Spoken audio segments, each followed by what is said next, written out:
Hi అండి, good morning. ఏం చేస్తున్నారు? సాటర్డే కదా, మీ ఇంట్లో పూజ అయిపోయిందా? మా ఇంట్లో కూడా పూజ అయిపోయిందండి. ఇంట్లో పూజ అయితే మా ఆయన చేసుకుంటారు, తులసమ్మ దగ్గర పూజ నేను చేసుకుంటాను అనమాట. పూజ అయిపోయిన తర్వాత టిఫిన్ కూడా తినడం అయిపోయింది, కాఫీ పెట్టుకున్నాను. ఇంకా లక్కోడైతే స్కూల్కి వెళ్ళిపోయింది. లక్కోడ్ లంచ్ బాక్స్ ఏమంటారో చూపిస్తాను రండి.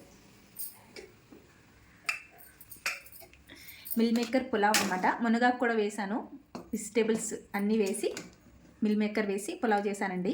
టేస్ట్ అయితే బాగుంటుంది. ఇంకా పెరుగు వేసేసి పెట్టేస్తాను లక్కోడ్ లంచ్ బాక్స్లో. ఇంకా మన వీడియోస్ కొత్తగా చూస్తున్న వాళ్ళు, అంటే ఈ మధ్య చూస్తున్న వాళ్ళు లక్కోడ్ అంటున్నారు. లక్కోడ్ అంటే అమ్మాయా అబ్బాయా అని అడుగుతున్నారు. అమ్మాయేనండి, అబ్బాయి కాదు. నాకు చిన్నప్పటి నుంచి లక్కోడ్ అని పిలవడం అలవాటు అయిపోయి నేను అలా పిలుస్తున్నాను. చాలామంది మన యూట్యూబ్ ఫ్యామిలీలో చాలామంది ఆ పేరుకి కనెక్ట్ అయిన వాళ్ళే ఎక్కువ మంది ఉన్నారు. ఇంకా ఆ పేరుకి కనెక్ట్ అయ్యి నా ఛానల్ని సబ్స్క్రైబ్ చేసుకునే వాళ్ళే ఎక్కువ మంది ఉన్నారు.